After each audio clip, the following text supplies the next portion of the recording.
Peace, audience. This is Adam Sherrod, LA Ghetto Time News. Notes for the mind. Love, peace, and hair grease. 3 times. Okay. Appreciate y'all, man, for checking out the videos and all that, man. We just trying to share the information. There's nothing new up under the sun. You can't go over somebody's head or go up under their feet. It's just a straight path of information. You know what I'm saying? Things you might know, things you might not know, right? Okay, as you know, man, I've been real tough on these Pharisees, showing and proving basically that they not from the line of any Israelite and all that. So I want to go in depth, right? And I want to do this, you know, like live, you know what I'm saying? And just give some insight on why I feel this way. Basically show my notes and show how did I get to this thought process right here, right? And so I feel like it's not about who they are right now. That's irrelevant to me. It's irrelevant to me about they control the world and all of this and all of that. I don't care about all that stuff right there. What we need to know is 1st century BC to AD, were they who they say they are? And so my thing is that if we can debunk that 1st century BC thing right there, that Ezra and Akiva was Moses, and there were 2 different interpretations that came down from Mount Sinai, and then the whole philosophy about they were priests that came down from Babylon with Ezra, and then going to John Hyrcanus in 140 something BC, and then they stepped on the scene right there. I mean, we got conflicting stories, right? And so basically I feel is that we need to sit down at the table and really understand who were the Pharisees in 1st century BC. Forget all this new stuff now. We need to know BC right there, because if we can show and prove this would make this would be a clearer understanding of the New Testament. Now you would see that in Mark 11, I think in 15, where Yeshua went to the temple and he kicked over the tables and all of that stuff, and he looked back and he said, "My Father's house is not a house where nations should be up in there worshiping." Now, first thing, you gotta put yourself in his eyes. Now there were the Pharisees in there, there were the Herodians in there were Sanhedrin up in there, and so we have to look at these people like, we know that the Herodians, oh my God, it's crazy. The Herodians, Sanhedrin, and the Pharisees. And I got something for y'all, because you know it's a debate, man. You know what I'm saying? And some people use their scholarship to their advantage to prove a point. You know what I'm saying? And I'm basically talking to people that's of the Abrahamic faith out there. By you making a claim and saying that the Pharisees were of the lineage of some Israelites, or they were Jews or anything like that, that's not a good look when you're trying to make somebody convert or have the ideology that you have, right? And they be like, well, the Jews killed Jesus, right? You know, I mean, this is crazy. And so, and basically Christianity uses this type of style to show that, or prove that Isaiah 53, suffering servant, his own people killed him and all, and they say, see, there you go right there. And that's for propaganda right there. But I'm going to show you through the literature of the Jewish Encyclopedia, the Antiquities of the Jews, and Maccabees, that the story just doesn't fit. It just doesn't fit with these Pharisees being any one of the 12 tribes of Israel. Because we're going to show you converts. Yes, I said it again. Let me say it again. Converts from 1st century BC and pushing on up. Harry Rosenberg, when he do his documentaries, matter of fact, I got a slide on my other videos where he's telling you that they were converting Romans. And so I don't know if people of the Abrahamic faith who try to push that Christian doctrine know that they were converting BC. And so now we got to deal with numbers, right? Now we got to say, well, they were converting 1 a year, 1 a month, 2 a month, 5, 10 a month, 50 a month. You know, by the time we get to 1st century CE, Josephus said there were about 6,000 Pharisees, right? But that's not including the Sanhedrin. See, the Pharisees come from the Sanhedrin. See, we're gonna get into the etymology of the Sanhedrin, and when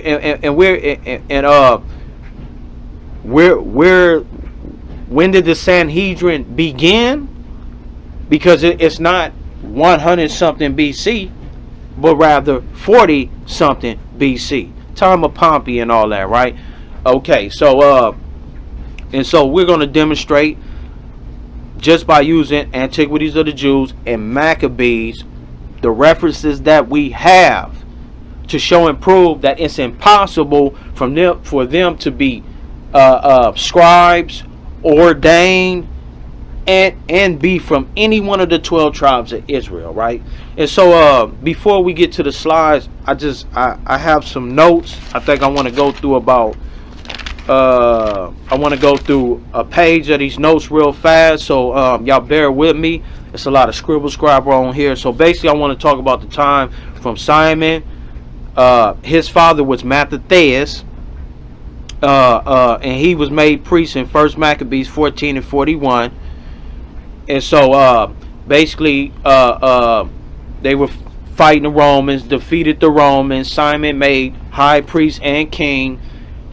And the major point of that story was that when he cleansed the temple, right? Because it tells you how he went to Judea and had to get rid of them, basically the Seleucid Empire, which you would call a mixed batch of Persians, and you know, just that whole army, that Eastern army right there, right?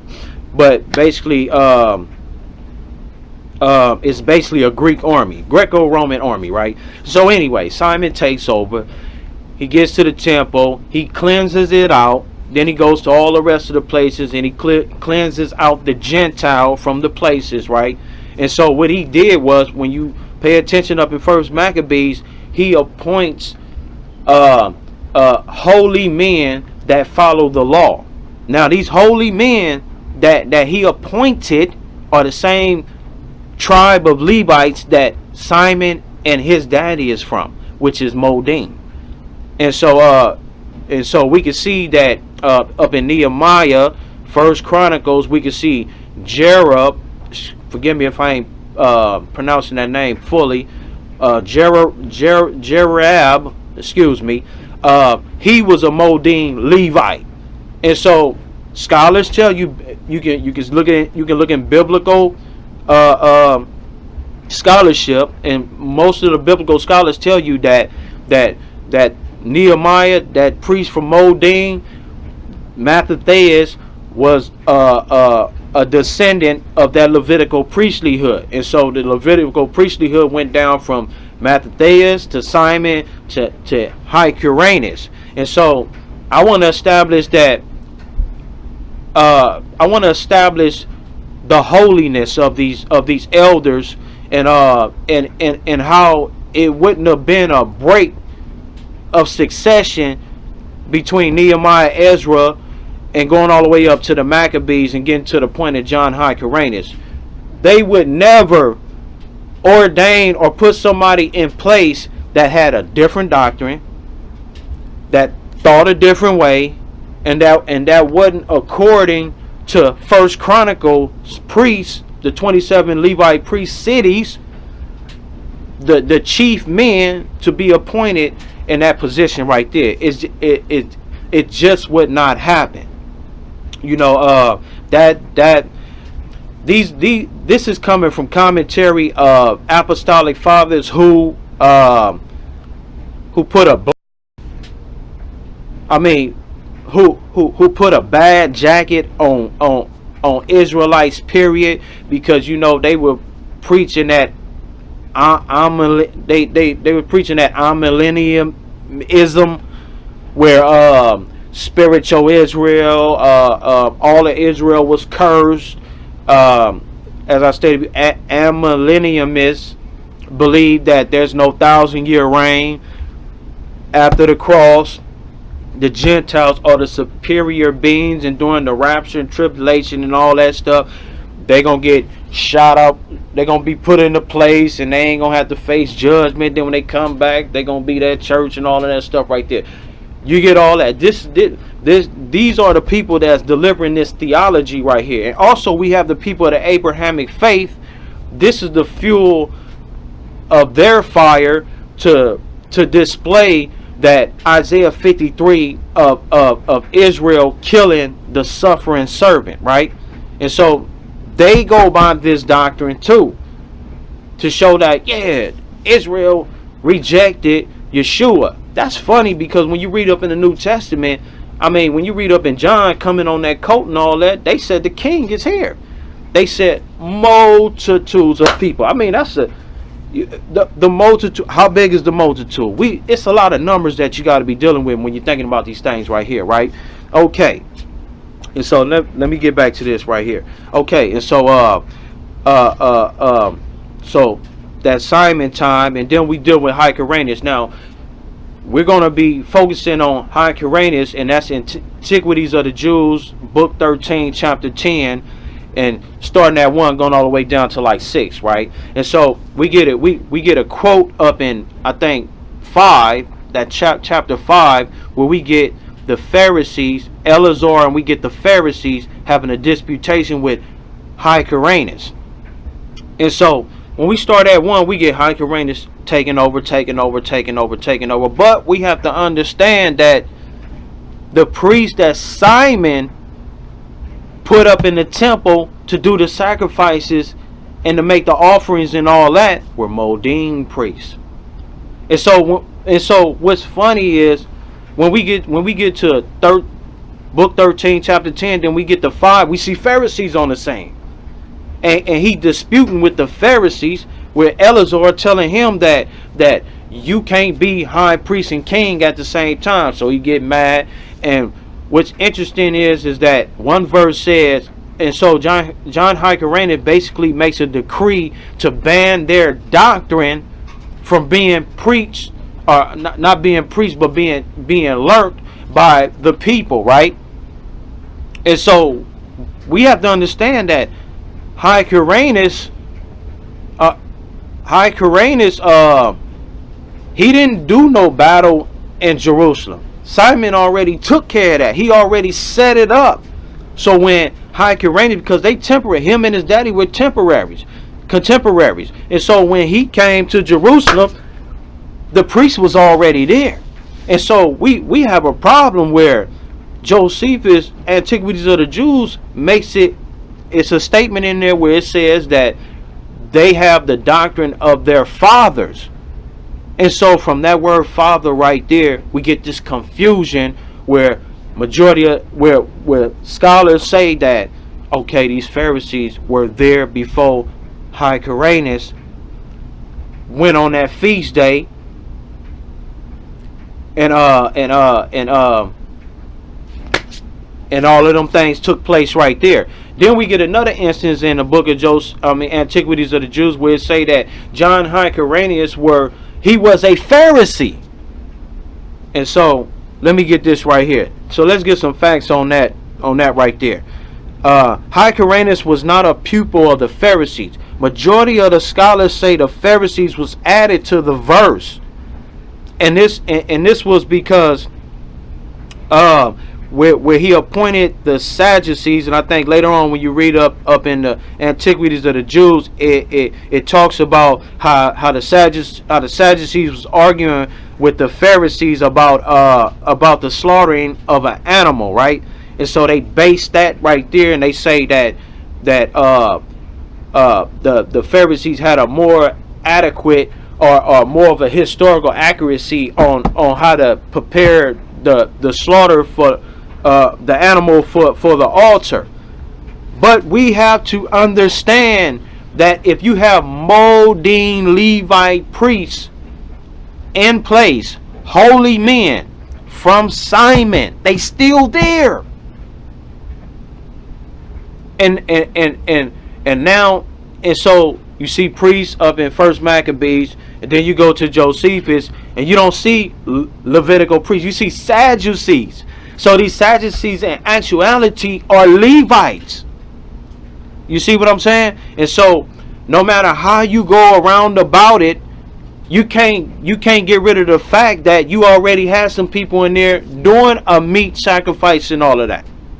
And so now when we get to antiquities of the Jews, how is the Pharisees sitting there in there doing the meat offerings and all that when they got this weird doctrine and they got these silly philosophies and all of these things like that?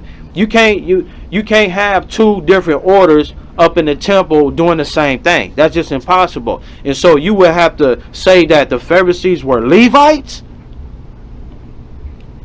Wait a minute, you're Levites, but you got a doctrine that's opposite to everybody else?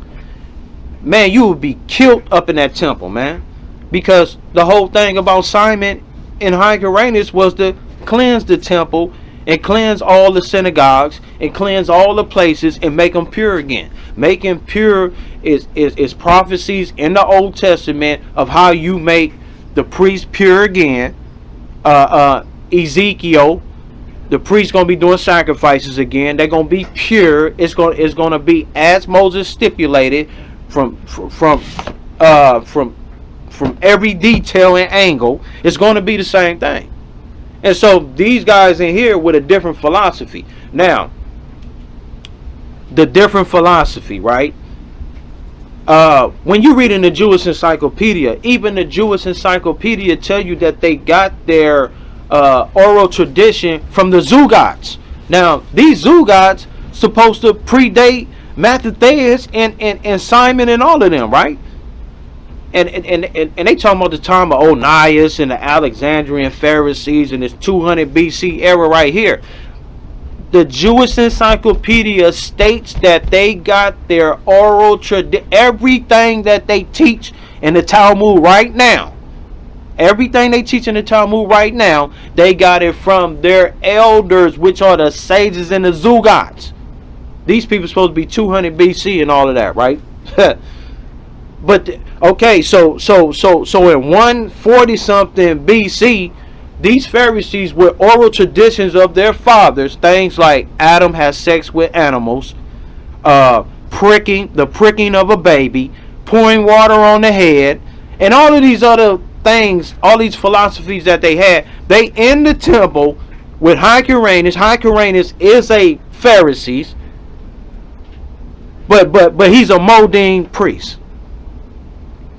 And so this is why scholars say that this verse of the Pharisees being mentioned in the time of Hyrcanus, this is stamped as false.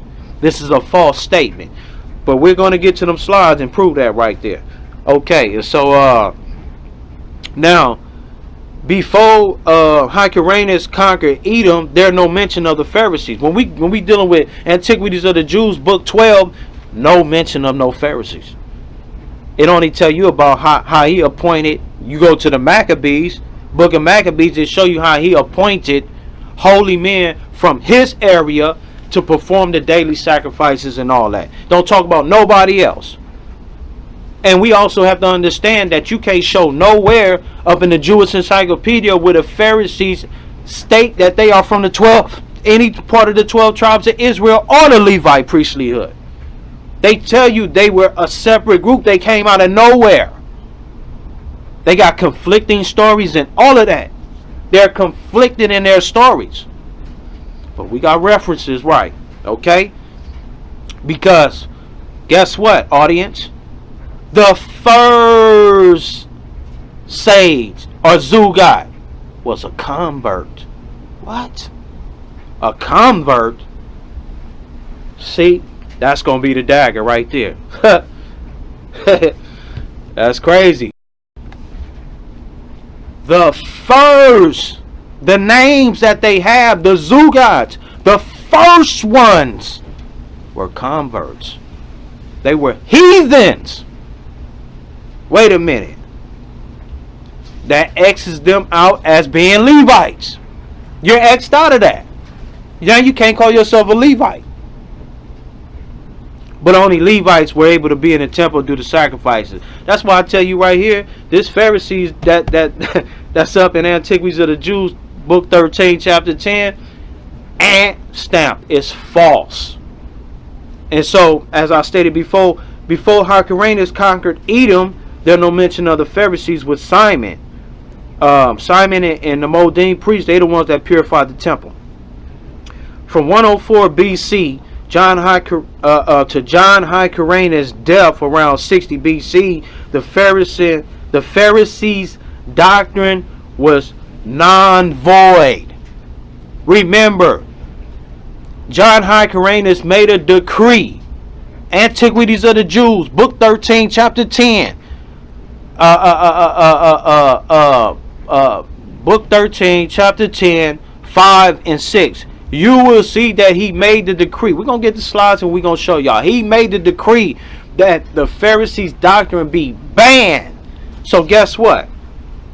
If Herod wouldn't have stepped in and killed all the rest of the hasmoneans and appointed the Pharisees to be priests and in charge of the temple and all of that stuff, this decree would last all the way until 70 CE.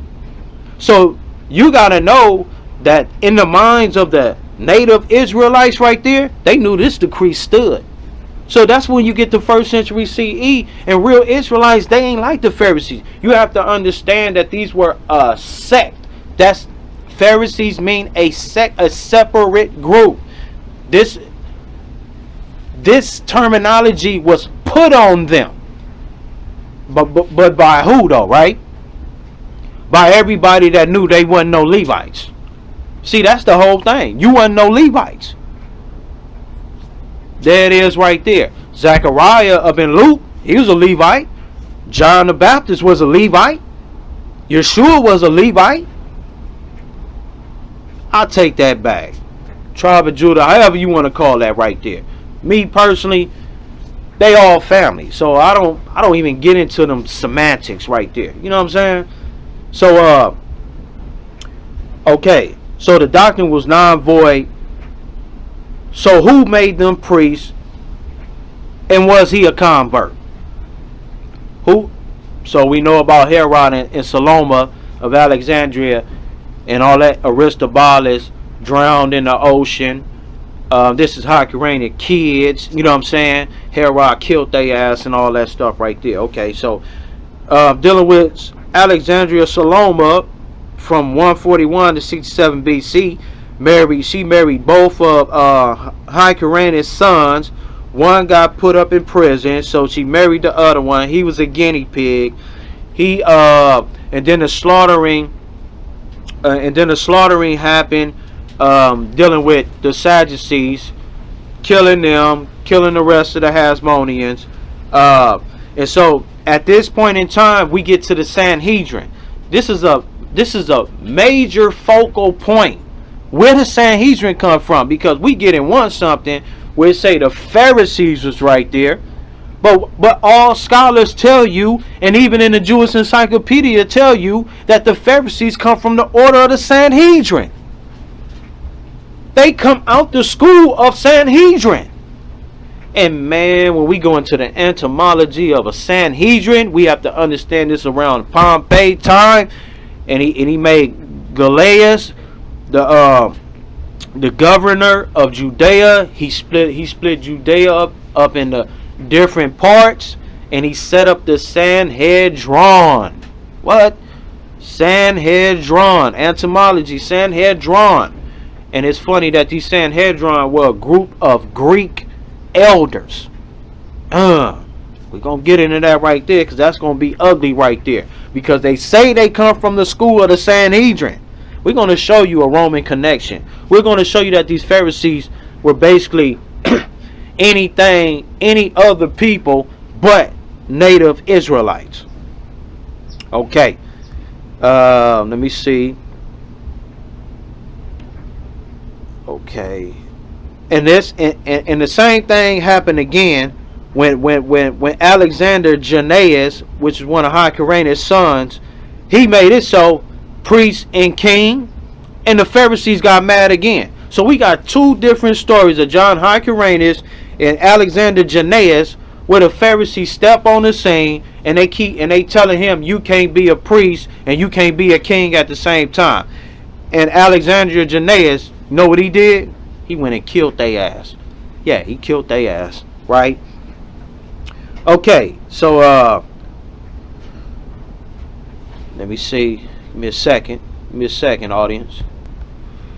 So now, let me give you examples of defiled priests and how a crooked priest could never be upon that altar right here. So, Antiquities of the Jews is written in 90 CE, right? In the time of Domitian, right? I just want to throw that out there right there. So let's deal with how the scriptures dealt with wicked ass priests. Zerubbabel and Ezra made it clear to separate from anything unclean. They appointed priests. When they went up in there, they separated clean from unclean. People, amalgamations, everything had to get separated. They cleared house. Let me see. Anything unclean, this is in Ezra 6 and 21, Nehemiah 9 and 2. We must remember, after the Greeks destabilized Judah, the Alexandrian Jews ruled. The proof is in Malachi, where he tells you that there were corrupt priests. So now when we get into the time of Simon and all that, when he went in there, it was some sellouts and all of that stuff right there, but they got kicked out. Your doctrine, anything that you believed in, had to go. It had to go. The only way you can remain is if you give repentance. Turn from your ways. I mean, you know what I'm saying? Salvation, you know what I'm saying? By praying to the Most High, you know what I'm saying? Okay. Okay, so peep this one out right here. The Pharisees were called scribes in 3rd century CE.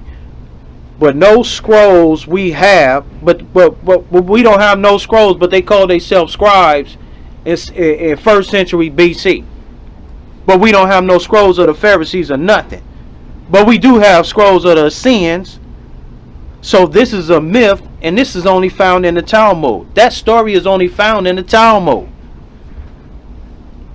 Josephus doesn't call them scribes. Point 2. The Hasmoneans were a group that say they come from the Hasmoneans are a group that the Pharisees said they came from. We're going to deal with that aspect right there. We're going to debunk that, dealing with First Maccabees and the Hasmoneans, and Alchemists. If I ain't pronouncing that right, forgive me. So I think I basically want to stop right there. I can go a little further. So we're going to show and prove that the Hasmoneans weren't Pharisees, because that's another doctrine that the Pharisees pushed, that they were Hasmoneans. I told you they got the conflicting stories. Ezra, Simon, Hyrcanus, calling themselves Hasmoneans, and all of these things. We're going to debunk that right there. And that's simply by using First Maccabees 7, First Maccabees 62-63, Second Maccabees 14, 3-6, etc., etc. So I want to stop right there, right? Okay. Now I think I've gone a little further, because I want this to sink into your heads, right? Okay, now we dealing with Mattathias. So just want to give a quick recap on that right there. Mattathias, the high priest of Modein, the same priest from 1 Chronicles chapter 24 and 7. So I just want to give you the references on that, right? There's no mention of the Pharisees, Zugats, or sages in the book of Maccabees. Nothing mentioned about them. Nothing. And this book was wrote in that era. Nothing about them. Irrelevant. You're nothing. You're the peon. Far as we can see, we can see 135 Hyrcanus conquering Edom and all the surrounding areas, and then we see the Pharisees. And proving that the first sages or the Zugats were Gentiles. That goes together. I mean, like like meat and bread, man. Okay, let me see. Okay, First Maccabees 13. Jonathan the high priest, Simon became priest, set up men who observed the law and got rid of all uncleanness. So I just want to give you the references. First Maccabees 13. Okay, and I'll stop right there, and I'll just go along with the notes as we do the slides. So without further ado, man, I want to show y'all the slides. I want y'all to get an understanding. Okay, let's see where we at. Let's see. Okay, so let's just break through these slides, right? So we're dealing with a convert heathen right here, right? Oh shit, this big here again. Excuse me. Okay, we got Aptalion, which was a Zugat. Aptalion was a rabbinic sage in the early pre-Mishnic era who lived at the time of Shemaiah. They were known as one of the Zugats. Now these Zugats are from 170 BC to 30 CE. So at 170 BC, Shemaiah and Aptalion both were converts to Judaism. There you go, right there. So we have a case, Zugats, and then as you see right here, the rabbinical eras. If you go up to the Chazos, these are talking about the Hasidians. So that's why I said this is important that we're going to deal with them Hasidians, because we're going to show in the book of Maccabees that the Hasidians were followers of the law and were zealous of the Torah and everything. Being zealous of the law, that means you're zealous of the 5 books of Moses. That means you move accordingly to what everything that it says in there, and it also stipulates how the priestly order was supposed to be set up. So you know what I'm saying, I just don't get it. But we have a clear instance that these two right here were converts.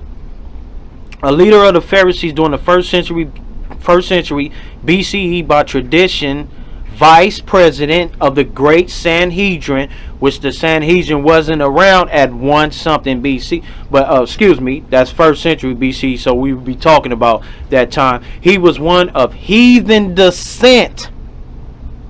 He's a heathen.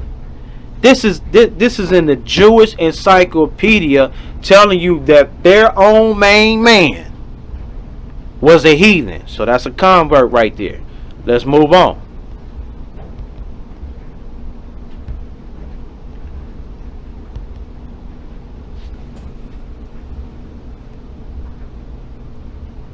Now, when we see right here,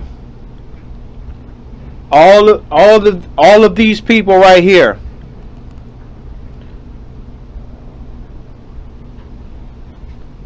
these names, and another thing that they do, they put the bin in front of their names.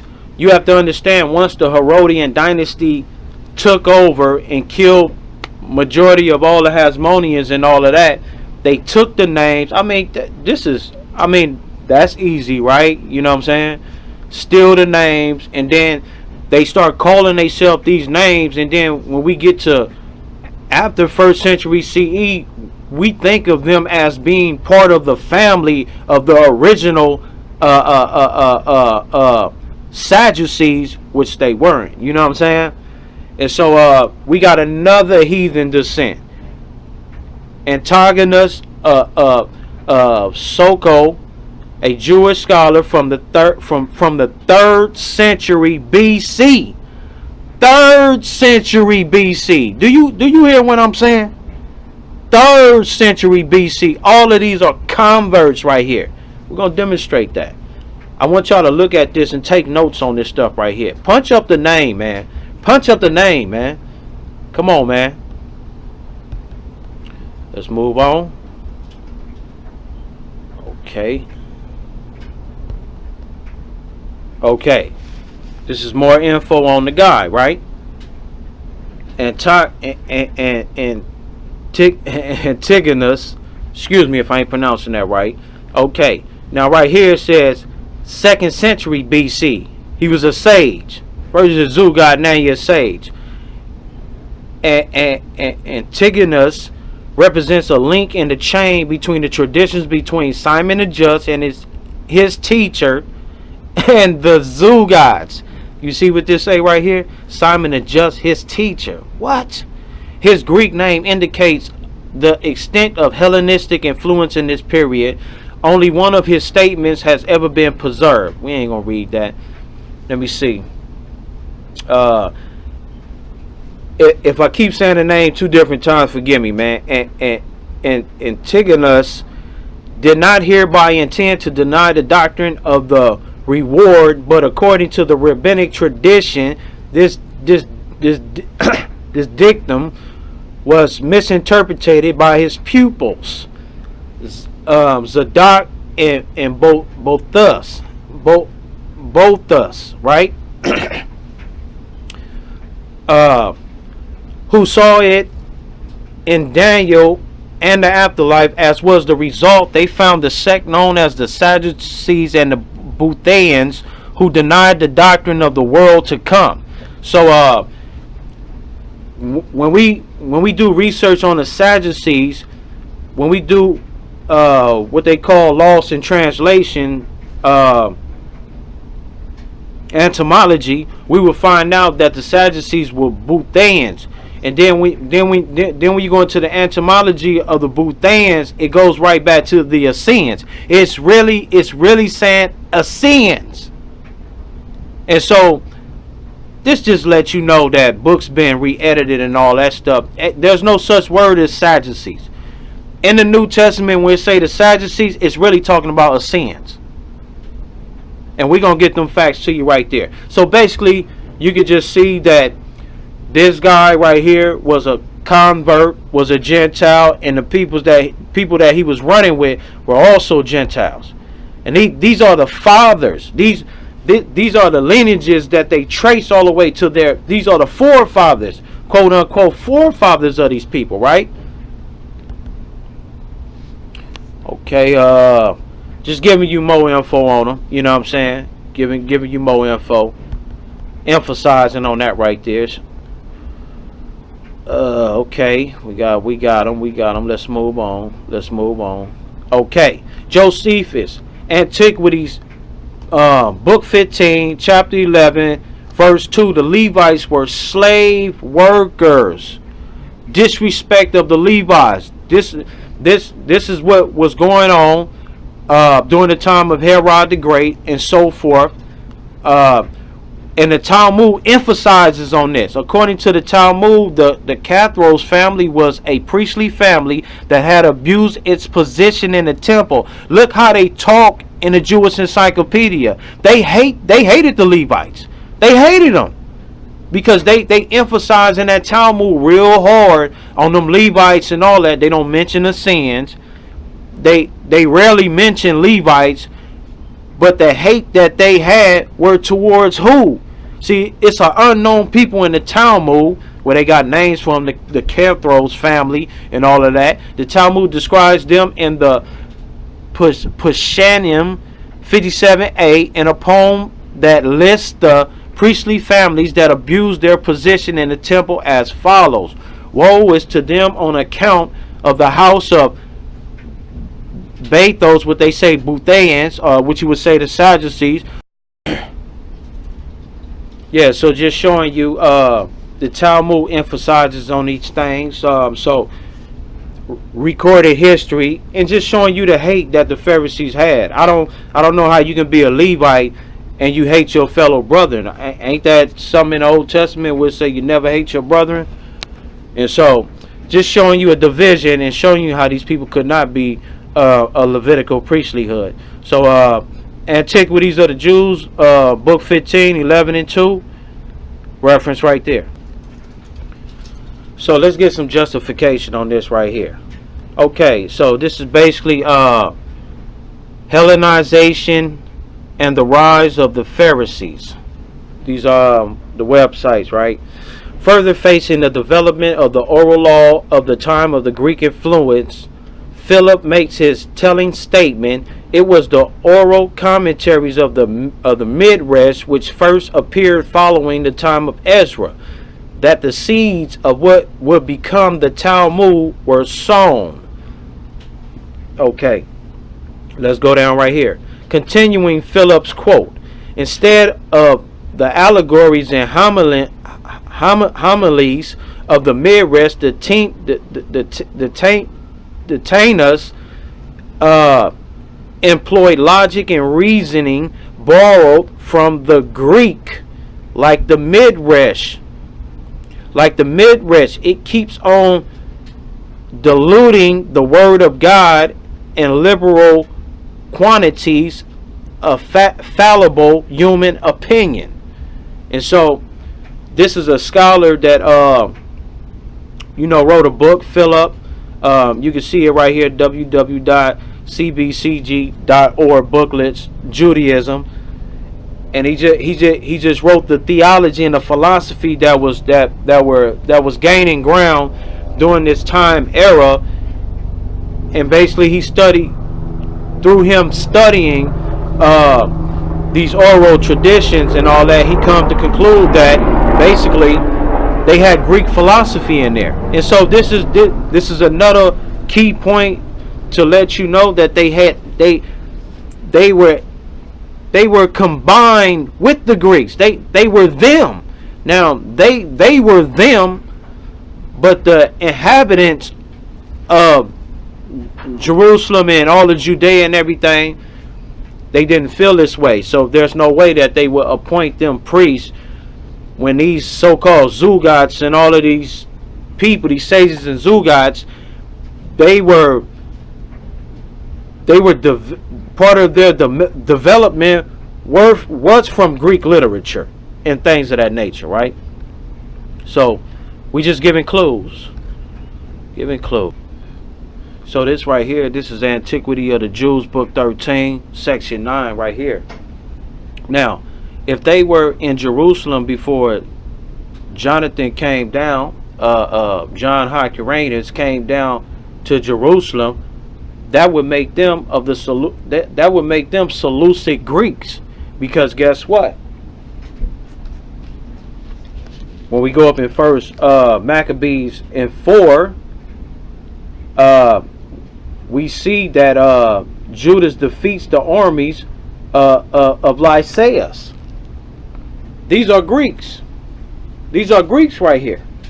So if they were in the temple by the time John Hyrcanus got there, and he had to let them stay there or something like that, this would show that they were Greeks if they were there prior to John Hyrcanus becoming king and stepping down and coming in Jerusalem, and etc., right? And so we got Simon the Just, his father, teacher of 200 BC, mentions no Antigonus, Antigonus of Saco anywhere. Like, the book of Maccabees doesn't reference no Pharisees, no nothing. All it talks about is Levites. That's all it talk about, being appointed and all that. So in the time, there were 3 sects of the Jews who had different opinions concerning human actions. The one was called the Pharisees, Sadducees, and the Essenes.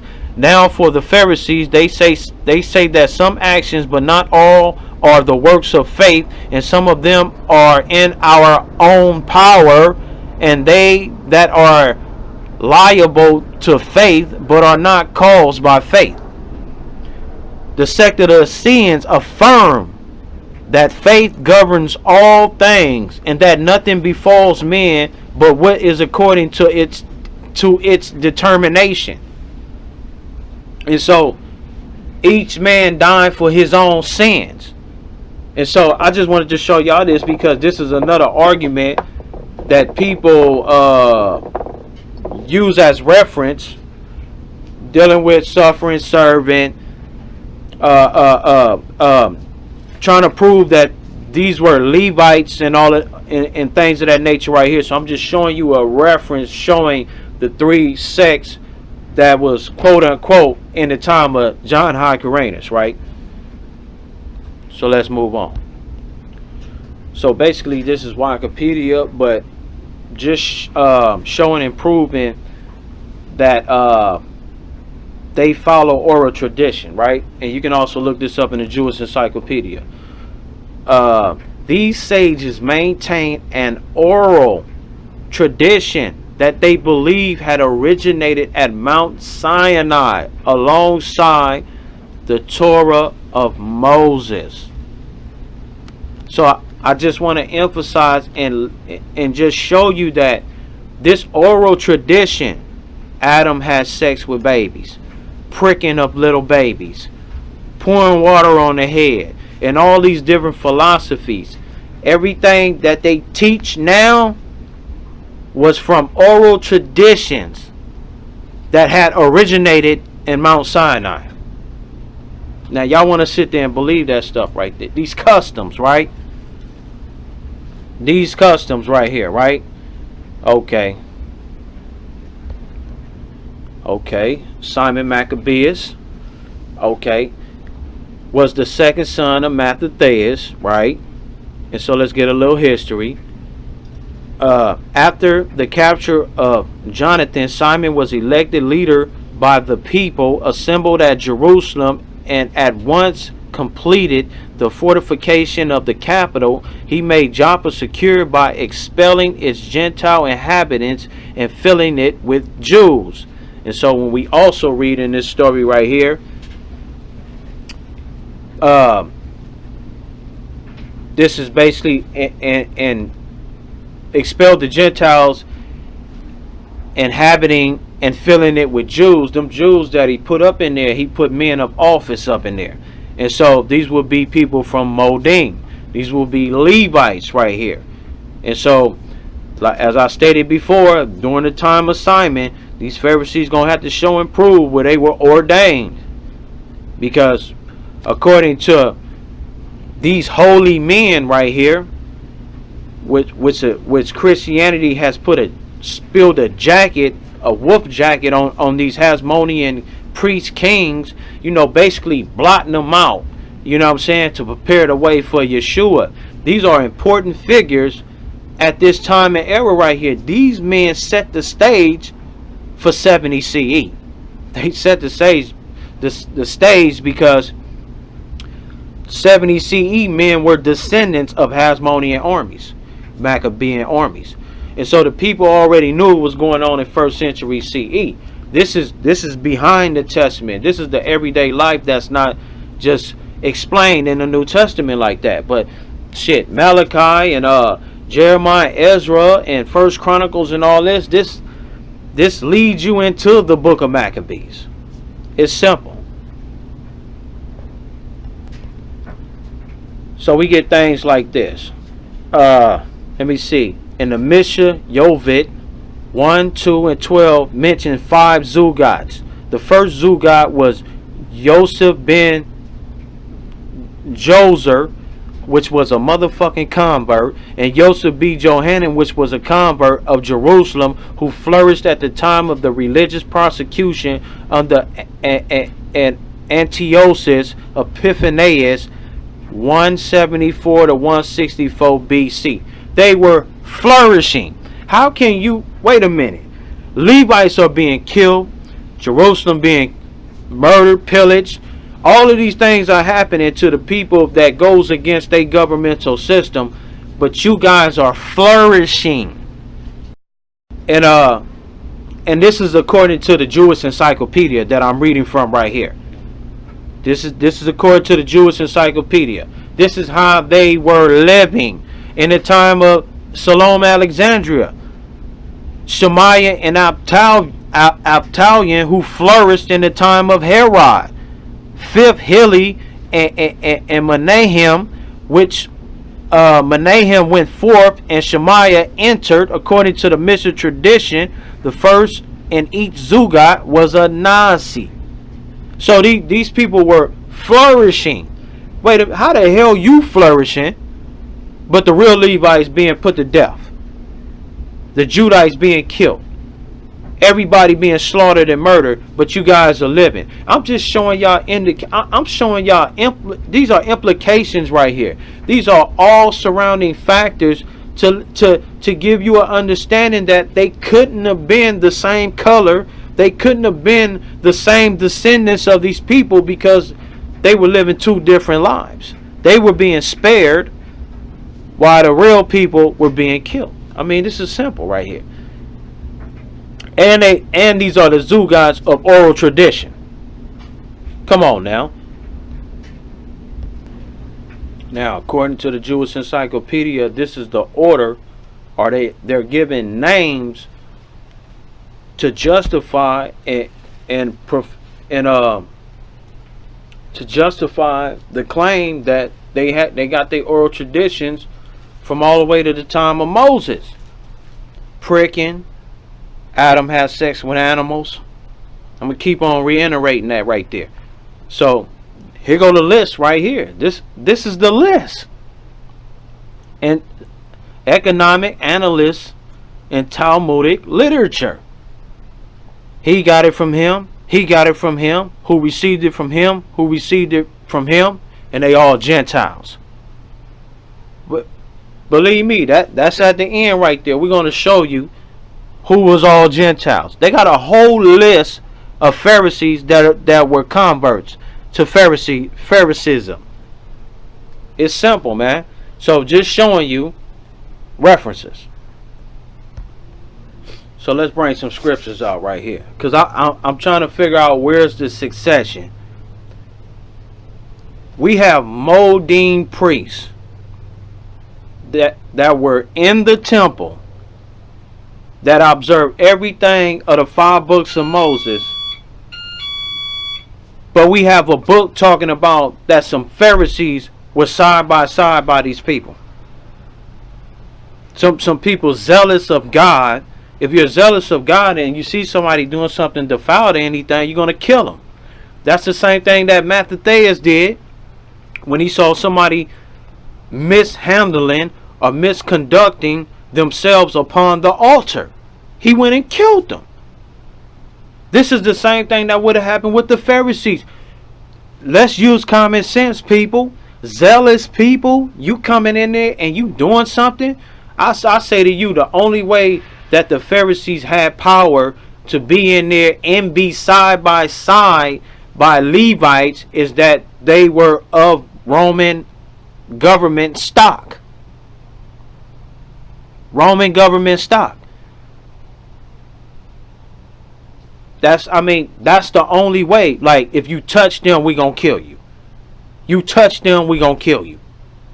That's the only way that would keep these hasmoneans and these first century rebels from murdering these Pharisees, man.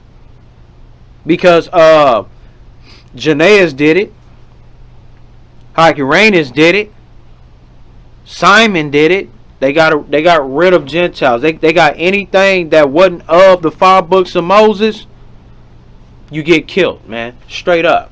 And so this is Ezra 8:15-20, right? And I gathered them together to the river that runneth to Avia, and there abide were in the tents 3 days, and I viewed the people and the priests, and I found there none of the sons of Levi. So he ain't find nothing right there. And so then he sent for Eleazar, etc., etc. Nathan. Now he went to these cities where these Levitical priests was, and he found some, and said, and also for Jerorib, excuse me if I ain't pronouncing these names right, Jerorib, and from Nathan, El Nathan, men of understanding. So Matthetheus come from descendants of men of understanding. That means understanding for the 5 books of Moses. That means you're not gonna let somebody, you're not gonna appoint somebody that's talking about Adam has sex with animals. You're not gonna be doing that. We establishing the oral tradition. What they state in their Talmud to this day is in fact Zugat era, and we're also establishing this modein priestlyhood in the book of Maccabees and in antiquity of the Jews. And I'm trying to ask you people out there, where do this doctrine fit in? We ain't even got to deal with the people. Let's deal with the doctrine. Where do this doctrine fit in any timeline of these things that's going on? Where does it fit? Okay, let me see. Verse 18, and by good hand our God upon us they brought us men of men of understanding, the sons of Mali, Levi, sons of Israel,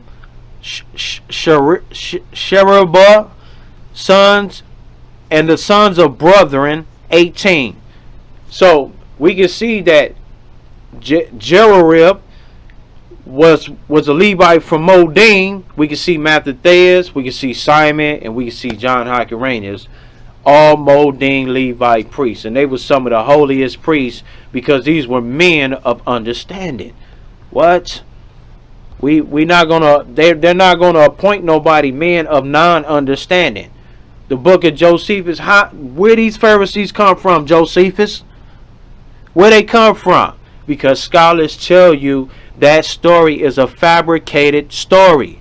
It's not supposed to be there. Man, this is a good one right here. Oral tradition. This is oral tradition.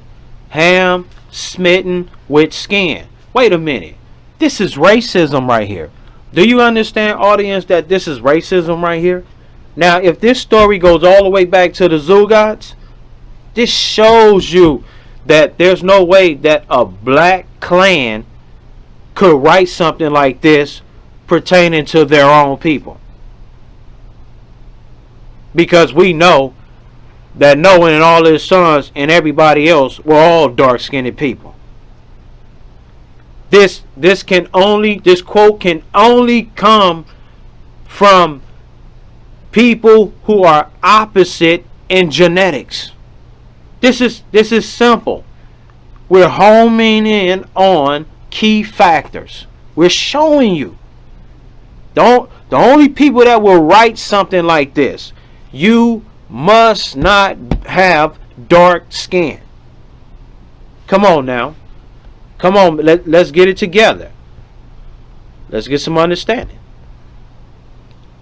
This is the footnote, man. From him descended Cush, the Negro, who is black skinned. That's Xanavan Bible and all that stuff. Man, y'all better leave that stuff alone, man. That's all Talmudic sources right there. You have to be racist. You have to be from a different race to write something like this. And they say it's from the Zugad. This is oral tradition. It's funny. The Jewish encyclopedia, Idumea, is Edom. In the Talmud, these rabbis, they say Idumean were Amalek, Edomites. White people that you see up in Petra, the statues that you see, that's them. My God, man. I'll tell you, this is crazy. This right here is one of the places that Hyrcanus conquered. An area of Idumea, and I just want to show this for reference points. You know what I'm saying? So they have names for the Idumean places. If you want to go into further research, you know, you start with the names like this, and then it takes you further into research, and then you can properly understand about the Nabateans and the Edomites, where basically one was living there. Sometime in scholarship, they want to say that the Arabs or the Arabic people were Idumeans, and this is Christian spew right here, where they want to say that the Aramaic people were Idumeans up in Petra, because the change happened around 100 CE or something like that, and so they want to say that basically Edomites were a colored group of people. But them statues that you see up in Petra, them are some of them statues are first century CE statues. They ain't just second BC and first BC. Some of them are first century CE. Now, what's some blacks gonna be down there carving some statues of some some Roman gods for and all that? You know, it just don't make no sense, right? So we bringing up names, you know. Okay, so I'm going somewhere with this. So we get Costobarus, a noble Idumean, 1st century BC to AD. During the rising power of Herod the Great, he was a governor of Edom and helped Herod against his opponents, especially when taking Jerusalem in 37. I'm just basically showing you this right here. We going somewhere with this right here, because I want to show you the element of the Romans and what Herod and them was doing, and how the Pharisees were living. I mean, like, these Pharisees were being untouched. They weren't being persecuted or nothing. There was only one time during the time of Miriam or Salome Alexandria where disputation happened right there, and some Pharisees got killed. But later on, they were reappointed, and that was the end of Aristobulus, the last of the Hasmoneans, I think around 15 BC or 25 BC.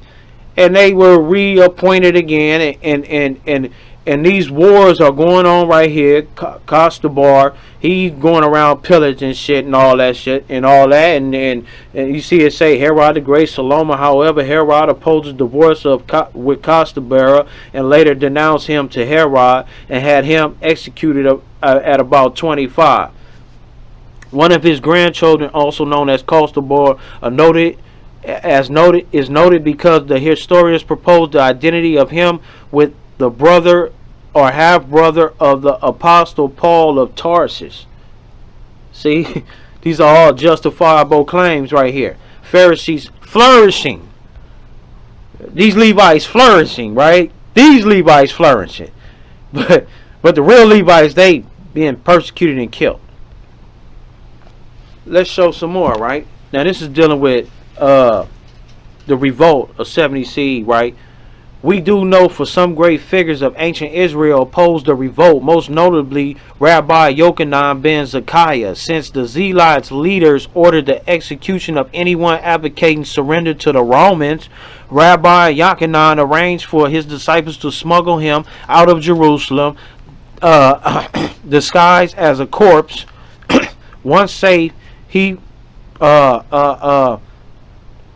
surrendered to the Roman general Vespasian, who granted him concessions that allowed Jewish communal life to continue. All scholars tell you that the Essenes fought in the revolt, the Zealots, the Sicarii, the Zedekites, and any other faction that you wanted. All of Jerusalem, nigga, took arms. All of the priestly hoods took arms. and these fools right here scared and ain't doing nothing, and you inside of the goddamn temple and you ain't doing nothing. You telling me that these are real Israelites? Man, you gotta be out your damn mind, man. You gotta be out your mind, man. For you to be pardoned and commune your life to continue? Are you crazy? They didn't have no sympathy for no Nazarenes or no Sicarii and all. They ain't have no sympathy for them or nothing. Ain't no, oh, we sorry for what we, no. Killed. Like, come on now. On sight, man. Now I want to deal with this right here. This Matthew 23 and 15. Woe unto you scribes. This proves their proselytes were lawless. This is the doctrine handed down from father to father. Look, this right here goes perfect with Antiquities, book 13, 10, sec 5 or 6, where I told you that he said they have the doctrine of their fathers. Well, Yeshua is telling them right here that you got the doctrine of your fathers. See? Man, do you understand, man? Like even Yeshua knew who the hell they was. That's why I told you up in Mark 11 and 15 or 17, where he say these other nations making my father's house of worship, all these Gentiles up in here. He was talking about the Pharisees too. Why wouldn't he be talking about the Pharisees too when they clearly had converts from 1st century BC? So emphatically, there were Gentiles that were Pharisees inside of the temple. There were. You can't say there was. There wasn't. There was. We're going to get to that. Let's see. High priest family. After the death of Aristobulus, you get the Boethus family, Boethasians. And so, as I stated before, these are people stealing the names. Like, you murder the people, now you taking on the names. That's crazy. Now you taking on the names and the customs and the dress wear and all of this stuff. This is like, because I told you Boethans, the translation are Essenes. Somebody took Essenes out, or Essenes ain't even the real name of them. So I wouldn't even go try to debate all that right there. But we know that these Sadducees were Israelites. They were real Levites. And so they take the name. These are goddamn Gentiles. We getting to it, family. Don't worry about it. We getting to them Gentiles, right? And so down here, this is simple Wikipedia right here. The hatred of the Pharisees toward the high priest family is shown by the words of the Tina Abba Saul B. Bennett, who lived about 40 CE at Jerusalem. It must be especially noted that the house of Boethus heads the list of wicked and sinful priestly families numerated by Abba. And so he's not calling his family wicked. He's saying the name of that priestly family was a wicked priestly family, not the people that you see right here right now.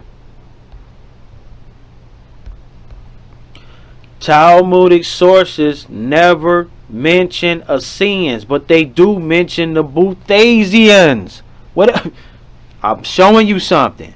The Talmud never mentions Essenes, but they do mention the Boethasians. Excuse me if I ain't pronouncing that right.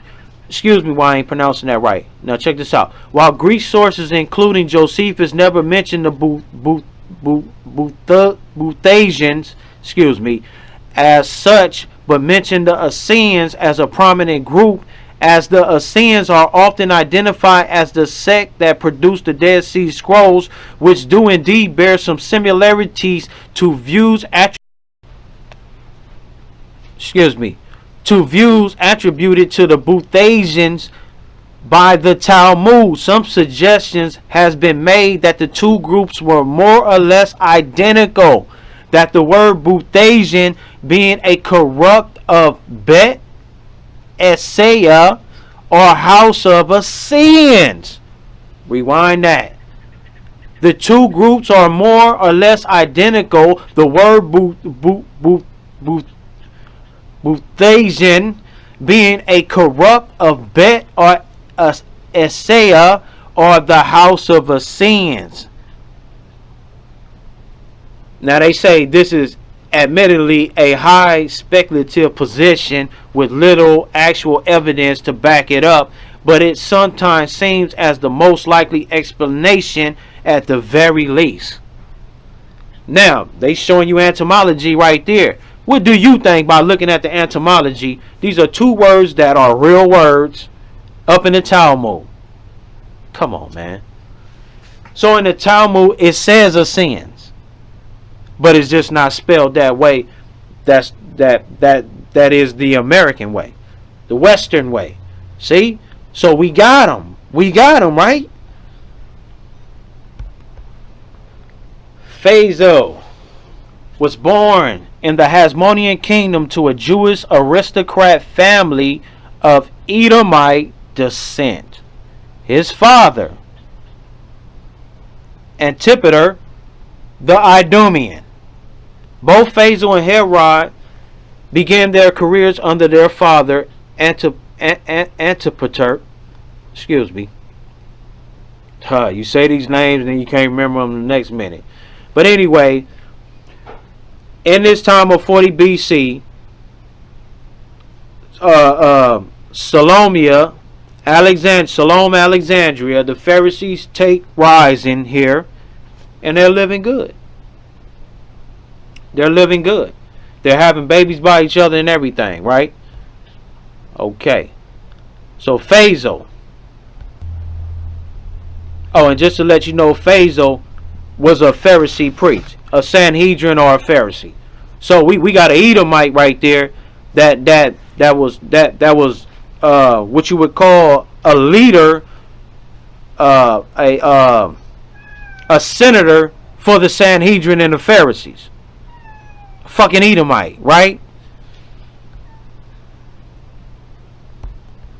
And so now we even have the Dead Sea Scrolls speaking about Queen Salome Alexandria. They call her the wicked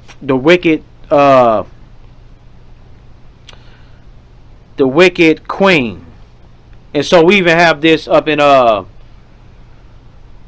we have this in the Dead Sea Scrolls fragment, and we also have it in Antiquities 13 38, section 38. Guess that's what it's saying right there. So even in the Dead Sea Scrolls we have the Essenes writing, and that's funny because the Essenes are writing about Gentiles, about killing Gentiles and all of that stuff, man, wicked priests and things of this nature like that. And so we have description of the time era, of the timeline of the things that was going on. Okay, so now we're dealing with Antiquities of the Jews, book 13:10, section 6. Okay, and so they basically meeting up the feast that's coming up. Hyrcanus was very hungry and thought that thought that this man reapproach him by their approbation. Let me just get down to it. And it was this Jonathan so chiefly enervated him and influenced him so far that he made him leave the party of the Pharisees and abolish the decree that had imposed on the people to punish those who observed them. From this source arose the hatred which had he and his son met with from the multitude. But of the matters of we shall speak further. What I will explain is this: the Pharisees have delivered to the people a great many observances by succession from their fathers, which are not written in the book of Moses. He's telling you right there, they are not Levites. Look, listen. The Pharisees had delivered to the people a great many observances by succession from their fathers, which are not in the laws of Moses, and for that reason it is that the Sadducees reject them and say that we are to esteem those observances to be obligatory,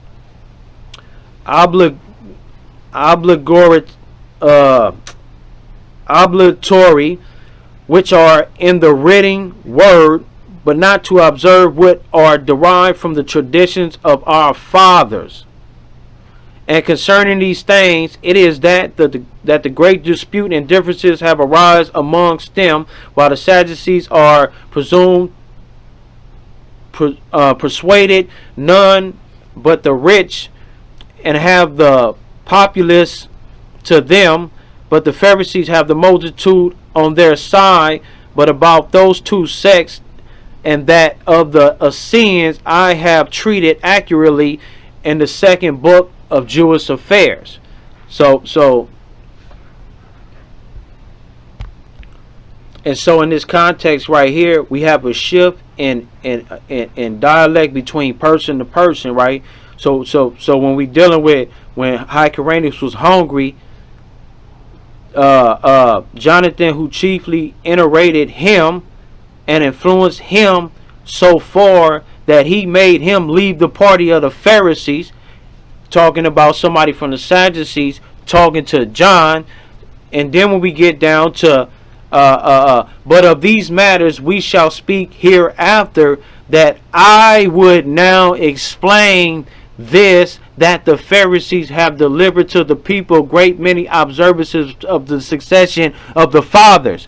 That's not a Sadducee talking now, and that's not John Hyrcanus talking right now. That's Josephus talking. Because remember, he wrote this in 90 CE. And so when he's writing this, he's talking about how he's in the time right now of the succession of their fathers. See, this is in third person, talking in a third person. This is Josephus talking in the era that he in right now. He look. He say right here, and I observed them. From this source arose the hatred which he and his sons met with from the multitude. In this source, he's writing in 90 CE. He's looking at. He said, "This where it all come from right here." And then he say, "Now I would now explain that how I'm living in right now." He said, "I see why this shit is going on like that." And so when he make the statement successions from their fathers, that's not going all the way back to Ezra. That ain't going all the way back to Simon. That's not going all the way back to John Hyrcanus. I told you this is a fabrication right here, man. Pharisees is not supposed to be in there, and if it is supposed to be in there, it's from a third person speaker. He's speaking in the now. He's not speaking in the past. He's speaking in his era that he's in right now. So we must understand things like this. Booyah. You see this right here? Look at this right here. Look at this right here. Genealogy of Rabbi Akiva. I heard that that Rabbi Akiva was a descendant of Amalek in Sanhedrin 96b. Look, I don't care how you try to clean that up. Go to Sanhedrin 96b in the Jewish Talmud, and you will see that he's a descendant of Amalek. I'm showing y'all this stuff, man. I'm showing y'all this stuff, man. That's the only thing I love, man. And then he go down here and he try to clean it up. And well, the chapter would be moving all this, and the Torah say this, and it's translated and all that. No. Sanhedrin 96b. The man was a descendant of Amalek. Now, let's get this on Jerusalem. The Jerusia was a Spartan council of elders, which was made up of men over the age of 60. A Spartan council. Remember this. Remember this right here. From the Mishnah. May be identical with the hasmonean Gerusha. The elders are again mentioned under Queen Alexandria in antiquities under Roman influence. This particularly Jewish institution.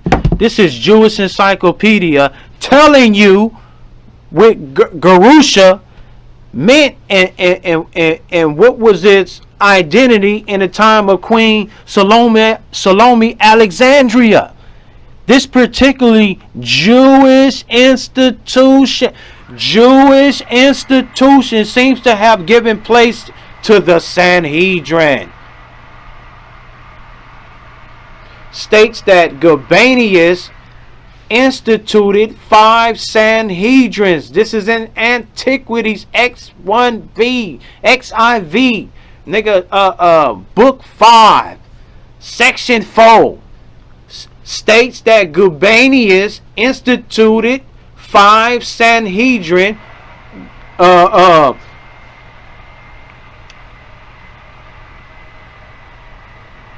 Garus, I can't even remember the name I just said. Gerusha. He appointed this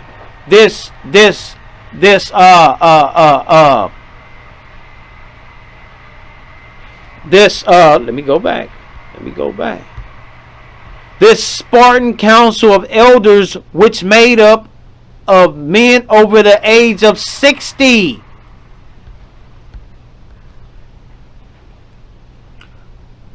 This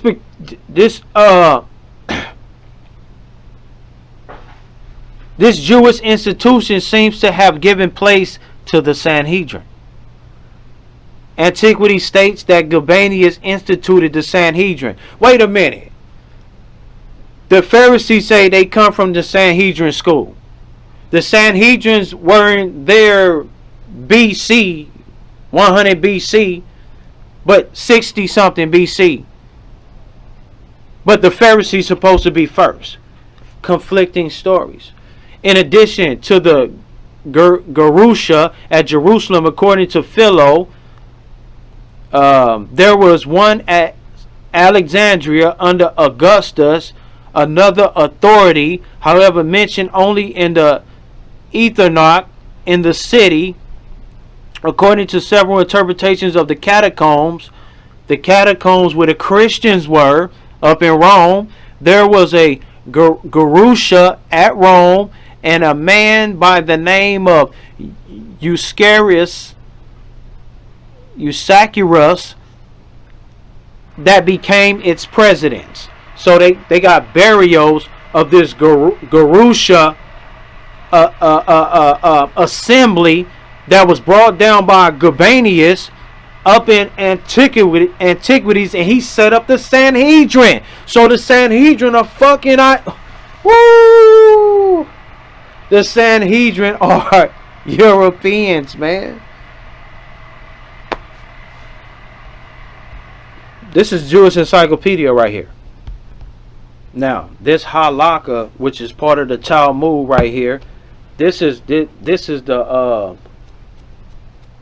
these are, if I'm not mistaken, these are the laws that was given, the halakha, the halalakia. Let me get that. Yeah, we just right on point right there. It's a collective body of Jewish religion laws derived from the written and oral tradition. Talmudic, rabbinical laws, customs, traditions comply with many books. And so they say this is right here. And so let's jump down to right here, the oral law. The oral law includes the interpretation of the written law transmitted according to the sages. Okay, so Maccabees, Hasmoneans, I don't see you there. I don't see you in the temple. I don't see you around. You couldn't be around. Where you come from? That's because the mission of the Talmud was a bunch of lies, man. Let's get an alias. 30 BC to 23 BC. Another convert, another heathen.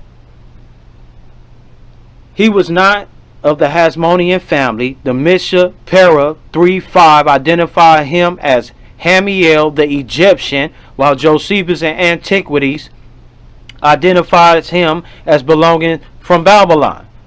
Another heathen. All these are heathens. Except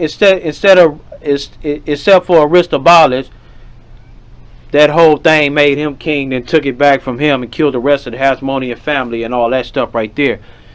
But all of these are X'd out. All of these are heathens. All of them are heathens, man. Let's get a little bit of scholarship, right? In the Talmud, there are indications that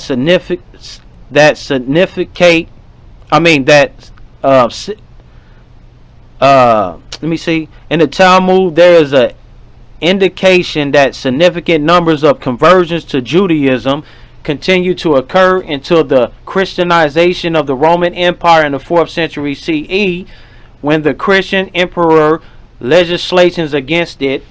Issued legislations against it.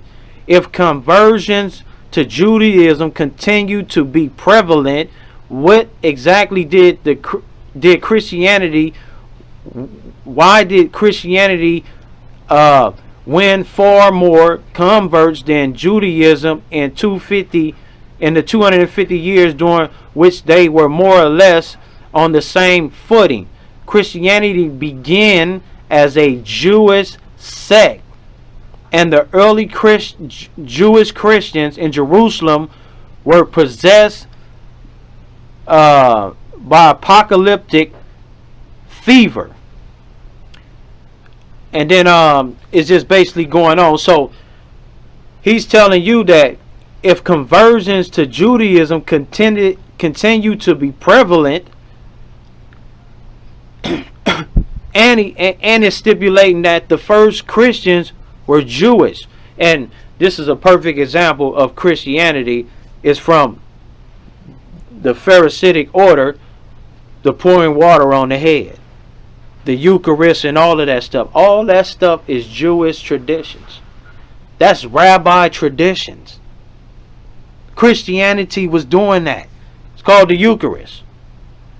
They were doing this. You wasn't converts to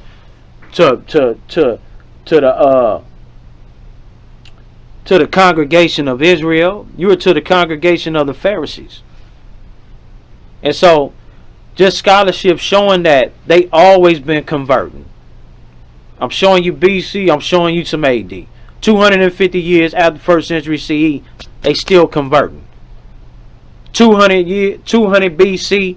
However far they say they were converting. Okay, after the exile, right? While Josiah's reforms did not last past his own reign, after the Babylon exile, they became the basic standard for Jewish tradition. Levites no longer offered sacrifices at local shrines and high places, but served in Jerusalem as assistants to the official priesthood. The book of Chronicles, written shortly after the return of Babylon, particularly emphasizes the roles of these Levite priests. The book of Ezra reports that the Levites were responsible for the construction of the second temple and also translated and explained the Torah to the people when it was publicly read. Only Levites, and you got to do it exactly by the book. I don't know where the Pharisees fit in at. So we had the 48 cities of the Levitical priests. Excuse me for saying 27. We got the 48 cities of the Levitical priests that were set up in Numbers. Just go down like right here. Okay, and Joshua 21 recounts the fulfillment of God's command at the request of the Levite leaders. A further list is provided in 1 Chronicles 6, 54 and 81. The following table reflects on the list of Joshua 21. My question is to the Pharisees. Show me from any one of these tribes, of these Levite cities, which one you come from. Which one you come from? Which one you come from? I want to know which one you come from. Please show me which one you come from.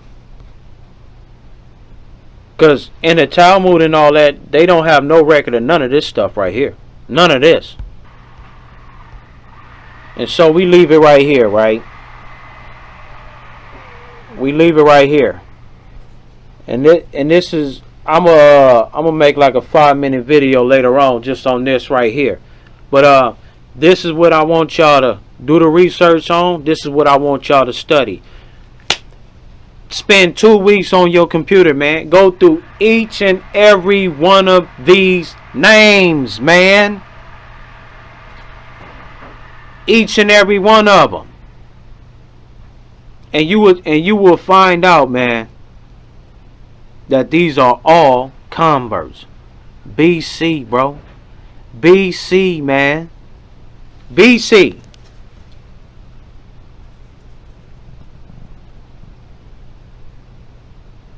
Okay. You can read these for yourself.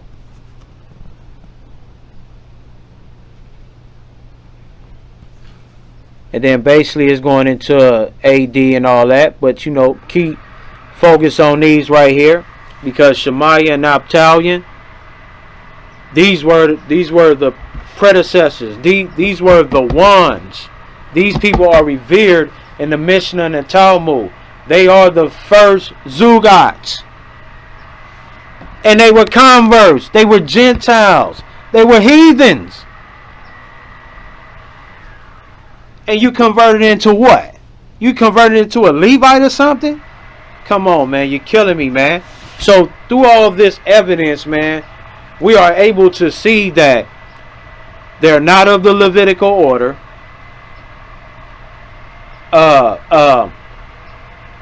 They have no blood ties to none of the 12 tribes of Israel. Their doctrine was never ordained because there was a decree to get rid of it.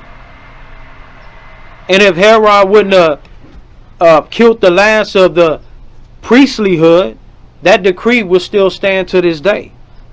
They were in that temple because they were backed by the Roman government. They were not killed during the wars because they were not of Israel stock. We have to ask ourselves, 1st century CE, they supposed to be still colored people. You mean to tell me when they came back in 2nd century CE to write that Jerusalem Talmud and that Babylonian Talmud, we just get, we just get a different race? You mean to tell me that some blacks are going to write about black people with cursed skin? And in that Jewish encyclopedia, they tell you that Noah, Ham, and Shem, they were white. It tells you in there. And it say Ham was the only one that was cursed with black skin. This is racism in the Talmud. They say they got their traditions from the Zugats, from the elders. This is oral tradition. Adam having sex with animals, pricking of babies, dripping water on heads, and all of the heinous acts that they do. Come on, man. So view the information, man, and use common sense when you're thinking about these things, man, because a mind is a terrible thing to waste, man. And so let me see if I got another one. Let me see if I got another one. Okay, here go another one right here. Here we go right here. Now here go that list. Here go that list right there. That BC to that list. And look, they got it right here. And these articles that I'm showing y'all, audience, these are all Jewish articles that I'm showing you. I'm not going to Christianity. I'm not going somewhere else. It's a list of rabbis, man. According to the rabbi tradition, it says see Mishnah, the Tinas, and the Zugas. You know? And so right here it say 515 BC to 70 CE. Their dates is off. Look, Abtalion, Sanhedrin. Hilly, Sanhedrin. These all converts.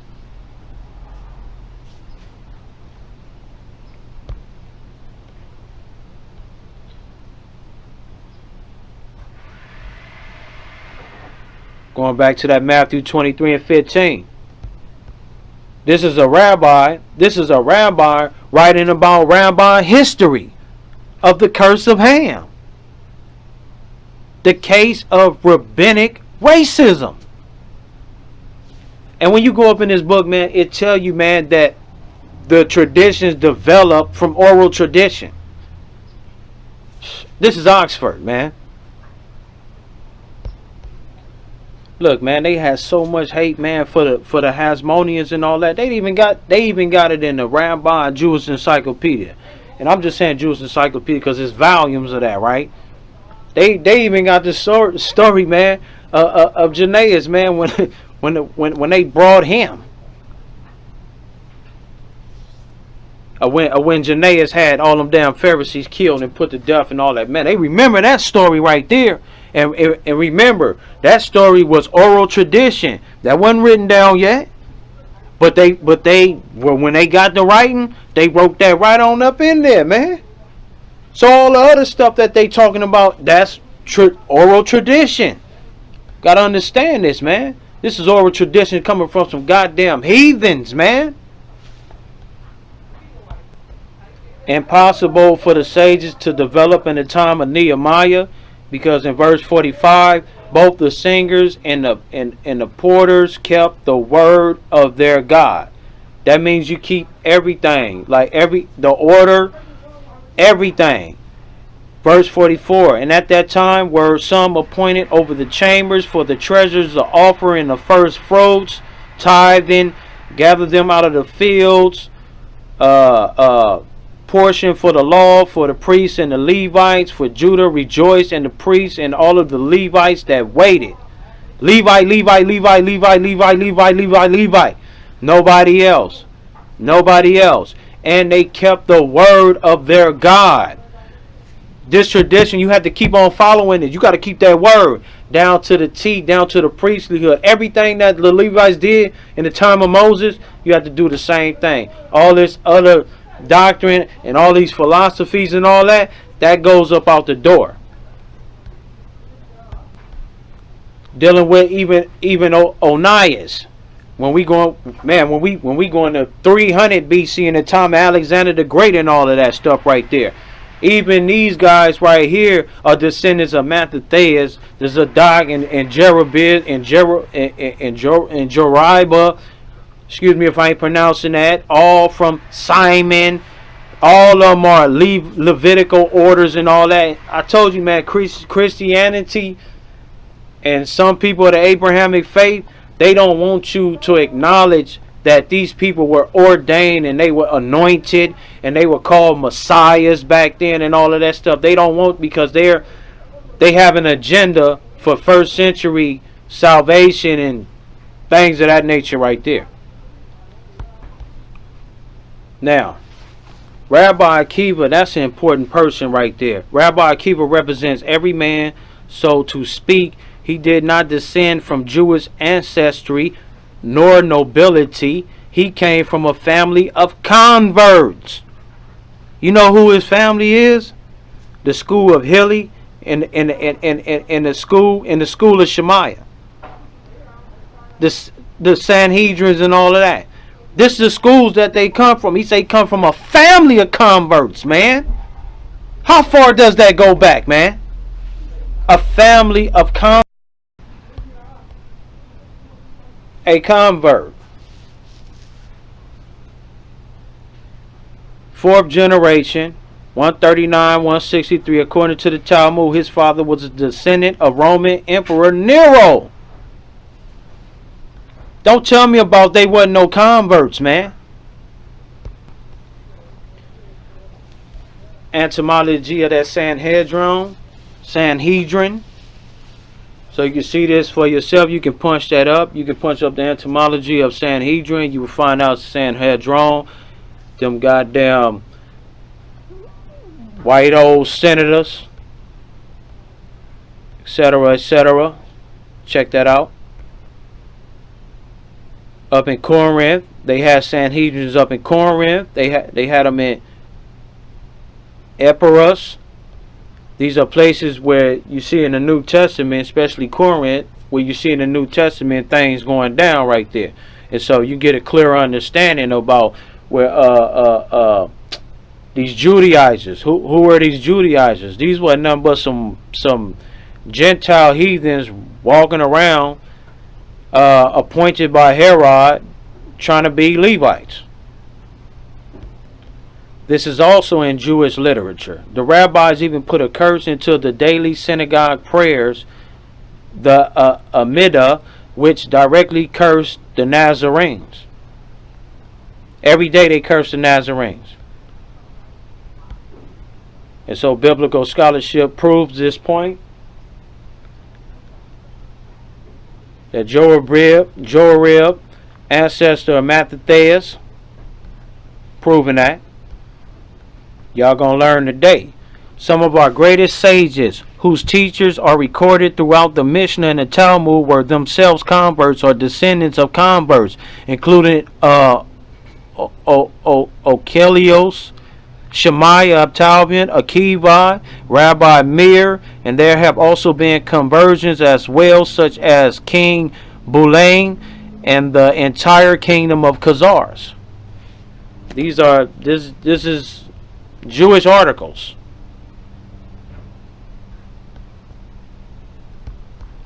So Rabbi Akiva, he comes from the school of Shemaiah and all of that stuff right there.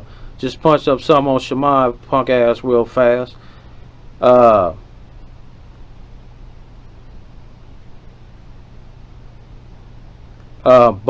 Abtalion and Shemaiah were Alexandrians. Of the political life of Shemaiah, only one incident is reported. And so dealing with Herod and all of that right there. Let me see. National Party, John Cameron, Parliament, Sanhedrin, to cite him before the tribune. Herod appeared in the royal. So we're dealing with that later on. Okay. And this is from Jewish sources right here. And from Antiquities of the Jews, book 9, section 4. So you can read about Shemaiah right there. So 1st century BC, a convert, a straight convert. Josephus was not a Pharisees. This is clearly explained. Simple Google search.